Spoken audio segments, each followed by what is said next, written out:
Right, we're back in the van here at EVworld, and I'm here with, and I will apologise if I get this wrong, Jakob Lagercrantz. Perfect, perfect. Congratulations. Of the 2030 Secretariat.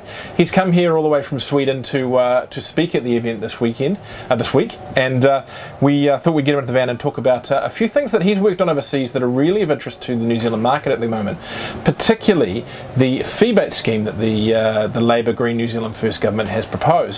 So tell me about the 2030 Secretariat. Can you tell me about this, what the nature of the group is? Basically, the name is that it's formed because the Parliament has said that by 2030 Sweden should have reduced transport emissions, CO2 emissions by 70%. That's really a radical target. It's taken by Parliament and industry supports it. So we have a really good situation going in Sweden where electric vehicles is a very important part, but we're also big on biofuels. So you need all kinds of solutions to get that going. So we were formed basically to push this issue, the one issue, and we formed a coalition of the willing. Industries that believe in this target, they think is good for business, so they support us financially, and then we push for the target. Right. Would it be similar things like the Sustainable Business Councils and so forth in New Zealand? Yeah, very much. But we make a point of being radical and push hard, because we don't need to ask anybody for permission to do what we do.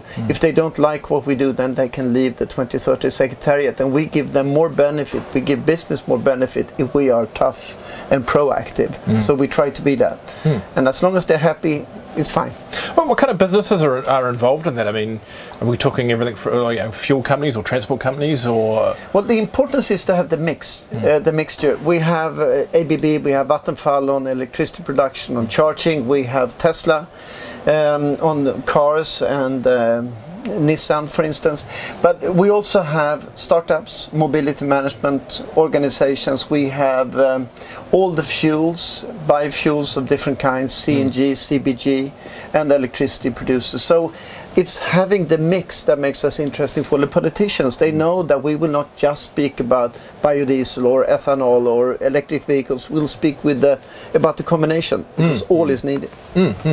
And you guys, well, certainly in Sweden, and certainly the 2030 Secretariat was part of that, have brought in a feebate scheme, can you tell us about what the scheme is in Sweden and where you are at in the process of getting that into place and operating? Well, we proposed it in 2009 and it took a long time for the government to actually get going and adopt it, but by 1st of July last year, that was the first date of the we call it bonus malus, but it's a feebate system where when you buy a new vehicle, if it's zero emission, you get about 10,000 New Zealand dollars. If you then buy a gas guzzler or a high emitter, you pay an increased tax for 3 years. So it's the car tax that's increased. The difference between New Zealand and Sweden is that we don't import many used cars. It's new cars. So this is, in Sweden, the feebate system is only for newly sold cars. Right. How does Sweden's fleet itself? I mean, one of the issues we've got with the feebate scheme coming in New Zealand is it's seen as pretty heavy on farmers, and because of our huge business in New Zealand for light commercial vehicles. Does Sweden have that same kind of fleet mix? Yeah, well, you have the same problem between the city and the countryside. Luckily, I live on a farm in the countryside, and in a way, us living in the countryside, we have so many better possibilities for charging, and so an electric vehicle is perfect for living in the countryside, but it's not perfect when you want to drive or you want to pull a horse carriage, horse transport. So you have to understand that for different purposes you need different types of maybe fuels, technologies. Eventually there will be electric vehicles pulling horse transports, but that's going to take a few years. So be open for the flexibility, and this is one policy that it can't fit everybody. This is one important policy. Then you need to combine it with something else, maybe supporting farmers in their green development. But that's another policy. Don't mix them.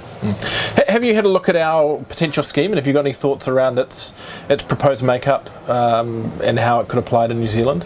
Well, I think it looks very good, actually. It's different. It's created for the New Zealand conditions.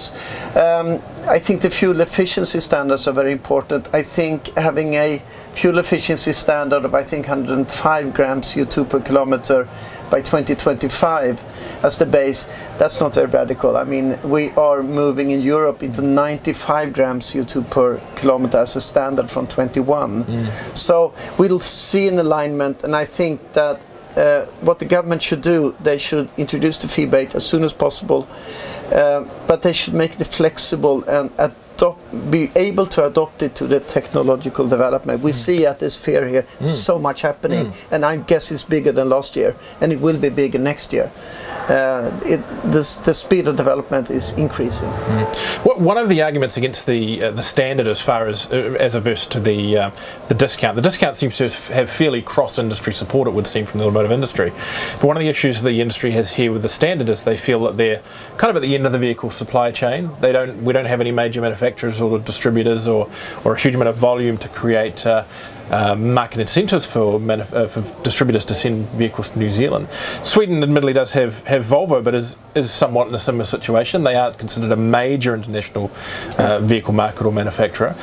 What do you think to that argument, that we don't actually have the pull to influence the fleet enough from a distributor standpoint to have a standard, as opposed to just controlling demand really from the consumer side? Well, I think it's a mistake to think that New Zealand is not big enough to influence. And the same with Sweden. I mean, Sweden has, I think, twice as many inhabitants as New Zealand, still a small country. But having the toughest target in the world means that people are looking at Sweden, and Swedish industry can actually develop and start making money exporting the technology they develop. And I think we could see the same thing happening in New Zealand. So I think it's good that New Zealand now finally is moving into having emission standards, the feebate system, and maybe some other stuff that could help the promotion of green vehicles or low emission vehicles. So I don't think we should look at our countries as small countries. We should look at our countries as forerunners.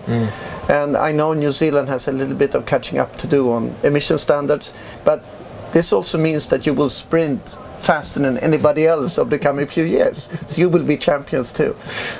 Have you been impressed coming down to New Zealand? You know, we're a long way from anywhere, and it's quite a small country, at how many EVs we do have here now, and how much availability of EV models that the New Zealand market has? Well, it's increasing, and what impresses me is that at the conference and here at the exhibition, you have so many industries meeting and actually wanting to get this going, and you have new alliances, new strategic alliances between different types of businesses, and that is great. If you have the national policy in place and you have the industry willing to take part and actually do this, then you have a great combination. What you then need is many models on the market and a good price for them.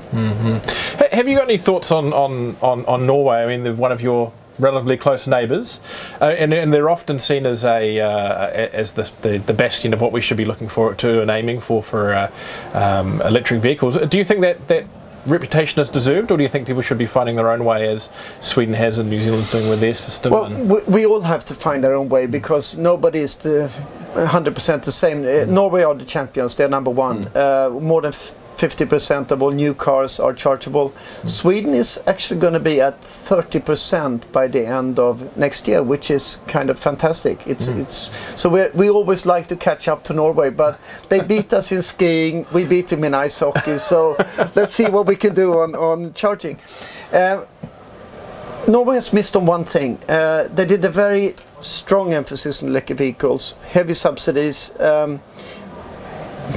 They could afford it with all the oil income they have, but they have missed on the charging infrastructure. So it's important to have a development with the charging infrastructure being a little bit ahead of the models coming onto the market.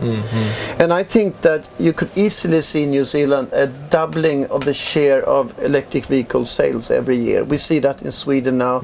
June this year we sold twice as many electric vehicles as last year. So we have a doubling every year, and that is kind of the trend we see in many countries. Fantastic. Great. You got an electric car yourself? Yeah, I've got a Tesla since 3 years and a CNG car to pull my horse carriage. So or horse transport. So I need them both.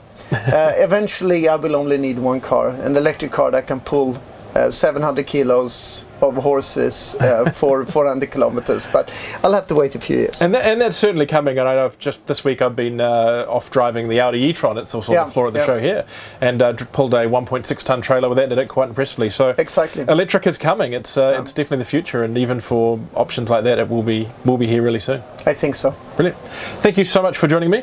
Thanks for being with us here at EVworld. There's more videos still to come. Just keep an eye on the EV Talk Facebook page, evtalk.co.nz, and on this YouTube channel. Thanks very much.